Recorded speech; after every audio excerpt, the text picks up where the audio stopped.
This is DRF Race of the Day. Hi everybody, Mike Beer here with Saturday's DRF Race of the Day. Saratoga and Del Mar are open, but the race of the day for this Saturday is down at the Jersey Shore at Monmouth Park. Of course, it's the Grade 1 Haskell for 3-year-olds, a $1 million purse, a mile and an eighth on the main track. Let's take a look at this field of 7 right now. Before we get into the handicapping, just a quick reminder, free formulator past performances are available for this race at the Race of the Day event page at DRF.com. Download those free PPs and look at this Haskell. A field of 7, as I mentioned. So it's not a big field, but there are some good 3-year-olds in here. It's actually a very intriguing matchup. There's a little bit of filler. You know, a couple of long shots are going to be in this field. The number 2, Anti-Gravity. He doesn't look very competitive in here, nor does the number 5, Pick and Time. Although Pick and Time is a graded stakes winner as a 2-year-old, he hasn't really been competitive in his 3 starts since then. He came off the layoff most recently in an off-the-turf Jersey Derby. Did not run well. We'll see if he can get back in form and maybe pick up a piece of this thing. Basso on the outside is also going to be a big long shot. So you have those 3 horses that are pretty hard to make a case for in here.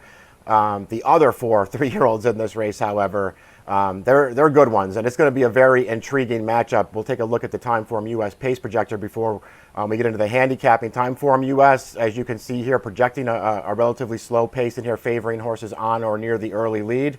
And they have Following C, the horse down on the rail, who is stepping up in class and stretching out in distance for this, out there on a clear early lead at the pace call. We'll see if he's able to get that position. He is certainly a very fast horse. I do expect them to try to use his speed from the rail. Joel Rosario will be riding for Todd Pletcher. I think the key to the race is, you know, whether he can get that loose at the pace call with a horse like Hot Rod Charlie in here. I know Hot Rod Charlie is taking blinkers off for the Haskell, but obviously showed a lot of speed in the Belmont Stakes the last time we saw him.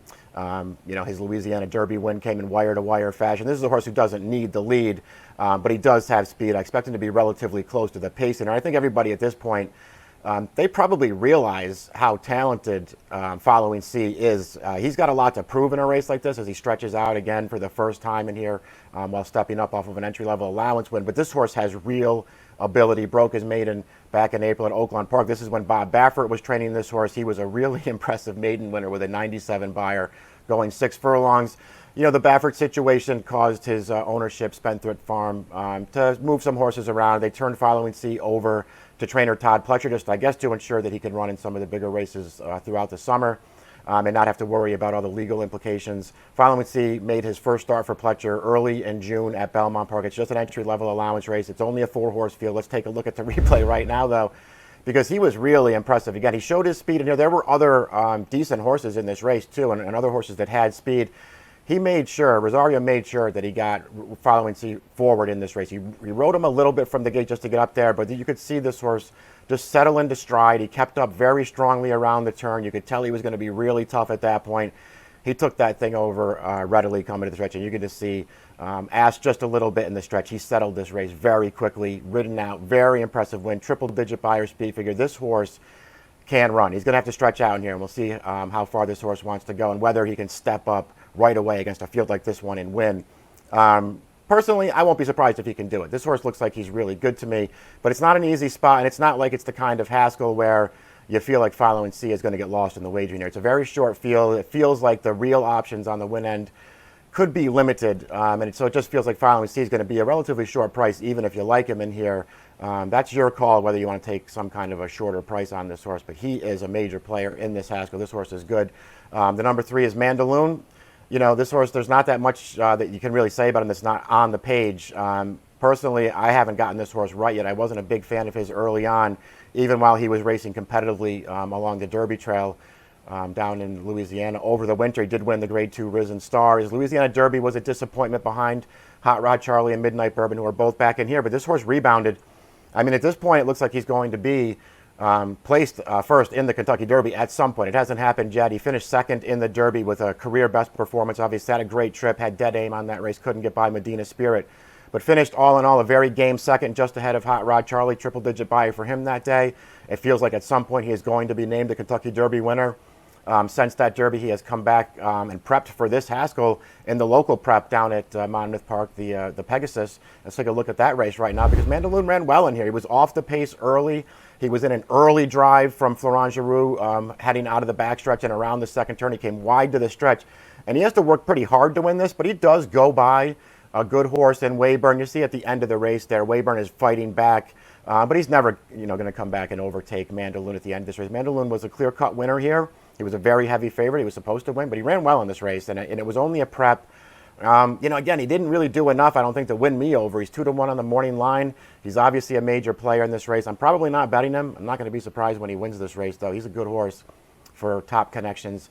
Right outside of Mandalone is your morning line favorite, 6-5, Hot Rod Charlie, coming off of a huge race in the Belmont Stakes the last time we saw him. 108 Buyer speed figure. He ran great in this race. We can throw the replay up there and show the stretch run. It's Essential Quality to his outside. Essential Quality, of course, the leading 3-year-old in the country right now. Essential Quality came for Hot Rod Charlie around that second turn. They hooked it up. They dueled through the stretch. A really good performance for both of them. Hot Rod Charlie's going to come out second best at the end of the 1.5 miles. But he ran really well in this race. He had run well in the Derby also, sort of sitting in behind, taking a shot at that race at the end and just failing to get up. He won the Louisiana Derby prior to that. He's just been, really good ever since he broke his maiden and then, sort of surprisingly ran a huge race at the Breeders' Cup at almost 95-1. He has shown several times since that Breeders' Cup that race was no fluke. This horse is good. He has tactical speed. I do not expect him to be letting Following Seed get too far away on the early lead. He's probably going to sit right up close. I'm not sure, why the blinkers would come off considering the form this horse has been in.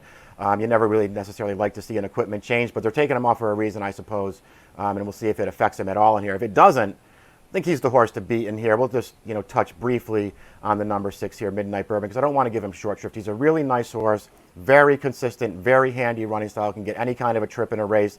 And he just tends to show up and run, every time. It is starting to feel like he's maybe a cut below the top 3-year-olds right now. Mandalone beat him in the Risen Star. Hot Rod Charlie beat him in the Louisiana Derby. This horse didn't run his best race. A little bit of early trouble in the Derby. Didn't run his best race that day while out of position. And he came back and he ran fine. Second in the Preakness the last time we saw him. It wasn't, some kind of standout or breakout performance for this horse. He just ran the same race that he always runs, and he got gunned down by an improving Roundbauer there.